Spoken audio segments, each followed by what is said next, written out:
Hey, what is up guys? It's your boy Speed here, and today I thought this would be a cool concept to talk about with you guys, where we're going to be watching OG Iragi, and we're going to be watching a Phantom Assassin game he played, a game where he has a Mar on Timbersaw, and this Timbersaw farms for like a huge portion of the game, right? In fact, the Timbersaw even went Kaya as his first item, and if you know anything about Kaya as an item, is it's not a great fighting item, it's a farming item for the most part. The only thing it gives you for fighting is, well, some mana and then spell amp, which it's a pretty underwhelming amount of spell amp for how much gold it is. And so what I wanted to do here is from minute 9 to about minute 18, watch his farming patterns, see how he gets his, I believe 15-minute Battle Fury, and then a subsequent, I think 22-minute BKB. So let's cover that, and basically this is gonna come up in your pubs a lot, right? You're gonna have offlaners that are not gonna make space for you, and sometimes that's just how it is, right? Sometimes their heroes need farm, and sometimes they're just bad, and you know, so let's get into it. Also, I want to tell you guys that if you've been struggling with solo queue and you're looking to get to the next rank,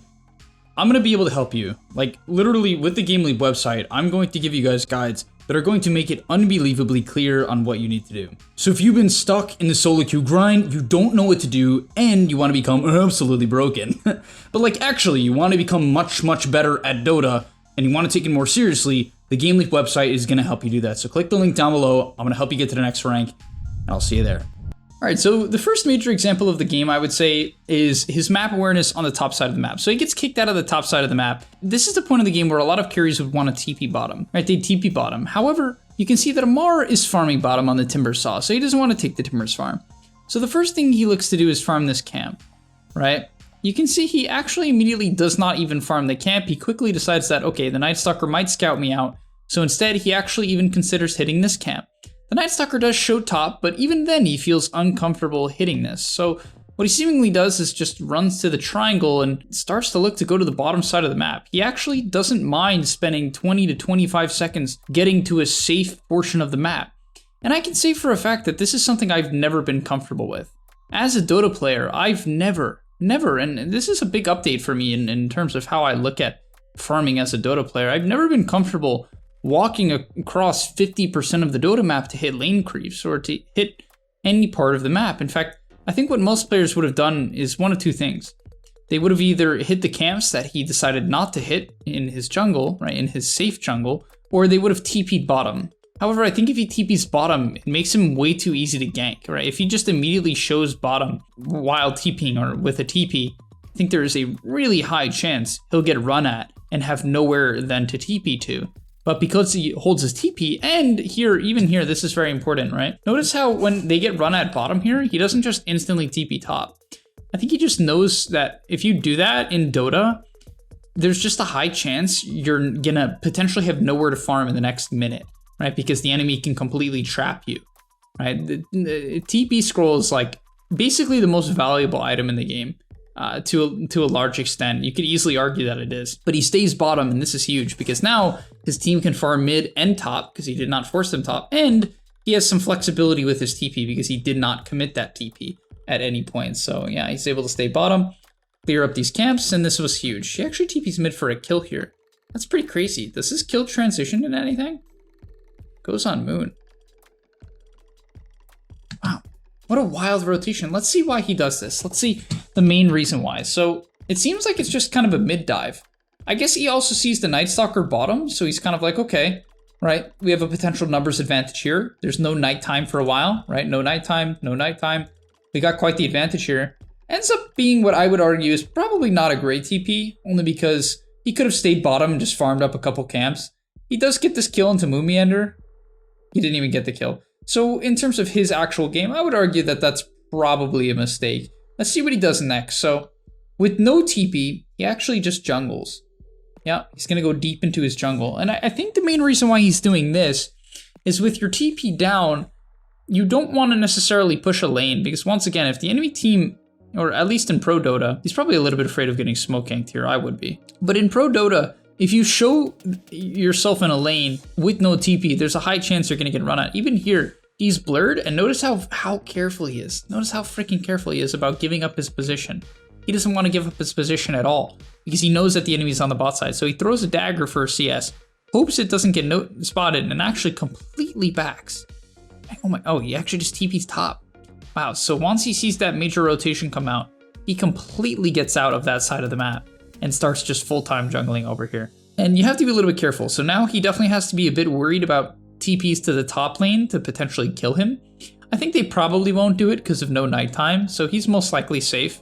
Probably feels the same way here. He has his backup is like relatively close, so he's gonna hit these jungle camps now. Yeah, so he's all right. Let's see if he goes top again. Is he gonna show up to this team fight? Yeah, he's looking. Doesn't look like much of anything now, so he's gonna have to back off. Okay, just hits a really deep jungle camp. So I think once again the reason why he hits this camp is he's just afraid of getting run at.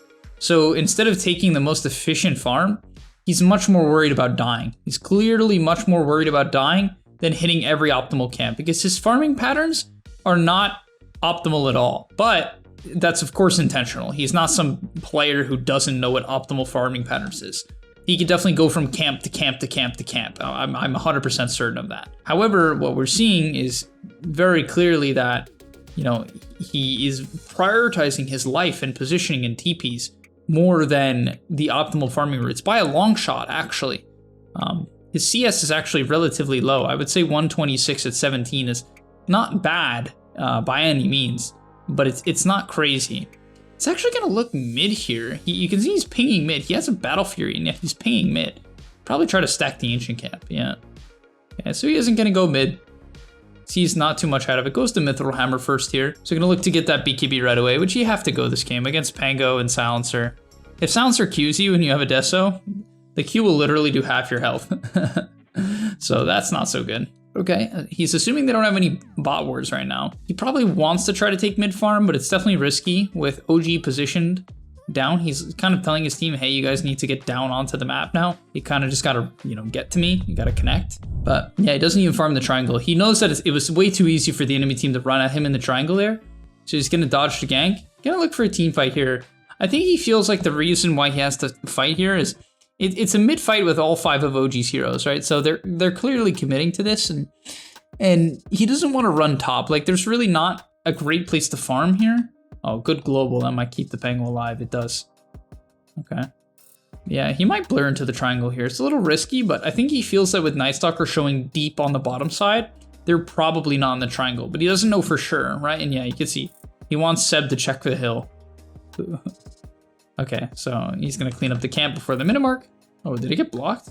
I think it got blocked. Shoot. Good play from TSM. I like that. I think blocking camps is like really underrated because it's honestly really inconvenient to unblock camps. It costs a sentry and it takes a lot of time. So if you can like naturally block camps, I think it's really worth it. So he's actually gonna look to show up to another team fight pre the BKB timing. Okay, I think he's probably gonna decide here, hey, I'm too close to BKB to get distracted. Wow, this Ancient Camp being blocked, completely delaying his BKB timing by probably a full minute here. I don't know, I feel like that's so impactful. Because he could have had it for that team fight that we just saw a minute ago, but he doesn't. He's got the BKB now. Gets slept. Seb does not unsleep him. Alright, he's got his BKB. I mean, this is the point of the game where you want to look for a team fight. Let's watch one team fight and I'll end the video there. Just kind of see what he does. Really low mana. This could be a problem in this fight. He could actually run out of mana. Considering jumping on the Monkey King, but I don't know about this. Seb buys back. That was a very early buyback from Seb. I don't know about how I feel about that buyback. They're hunting. He's got the blur up. He finds Saberlight. Is that who you want to jump? No, he has a BKB. He's going to probably jump Moon here. Can't really kill him though. No dagger up. Gonna have to kite the outside. Amar's just dead. Uh-oh. Amar overextending a little bit perhaps. Alright, we got a DDPA fight. Let's take a look at this BKB timing. They did lose this game, keep in mind. I wanted to look at a game where it was hard for him to farm, right? I think I mentioned that at the beginning of the video, but... Oh no! Oh, that's so sad. He barely lives. He's gonna jump onto the Briar Roll. I think the main reason why he doesn't look to jump the backline, even with a DD there, is because his BKB was running low. With the BKB running low, if you jump the backline, there's a decent chance you'll get focused. I mean, not a decent chance. There's an 100% chance you'll get focused. Just couldn't take anyone out. Just even with the DD, just did not do enough damage. Great kiting from TSM. The supports really did a fantastic job of staying in position, preventing the PA from getting a free pick at the start of the fight during that BKB duration. So well done to them. And yeah, they just kept catching Amar this game over and over again. Amar just getting caught over and over and over again. And yeah, it just ends up being the difference. But all right, thank you guys so much for watching. Hopefully you enjoyed this different style of video. I know this was like much more of a free-flowing video instead of like a video with like a ton of cuts. Hopefully you enjoyed, hopefully you learned a lot.